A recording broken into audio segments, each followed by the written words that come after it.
all comes down to a flag and a comment from a television presenter, which was quite funny to a politician who had an enormous flag in his office. And the presenter said, I'm afraid your flag is a little bit small. It's not exactly Dave Allen, but it's moderately funny because it was huge. And there has sometimes seemed to be a competition among politicians from the government party to see who can have the most flags in the background, or indeed the biggest ones. So Robert Jenrick, who frankly should be under media scrutiny for things that have nothing whatsoever to do with flags, but that's on the media, not on you.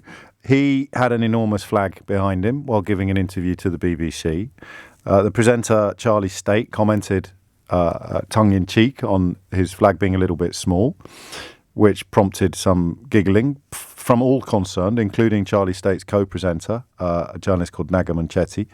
And then everything just seemed to explode, and I don't fully understand why, I have to be honest with you.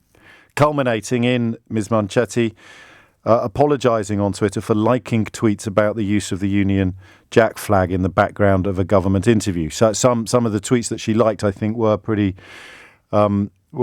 rough. I mean, I see a lot of the extremities of Twitter. It's easy not to like things, and apologising for liking tweets is not the same as apologising for laughing at something you found funny. Although, you know, the line between those two things seems increasingly hard to distinguish. And then you see people contributing to the debate in a way that, even after the last few years, I find... I mean, would you laugh at me if I said I find it a bit chilling? Do you think? I just kind of... Well, let's have a look. I mean, these are elected MPs responding to... I thought it was a relatively harmless joke. And watching Robert Jenrick's response... I think he did as well, but of course, if the opportunity to make political capital presents itself, then it wouldn't be the first time in history that a politician has recognised an opportunity and adjusted his attitude accordingly. So somebody called James Sunderland writes, who is, I think, a proper MP, yet more smirking nonsense from the increasingly out-of-touch BBC.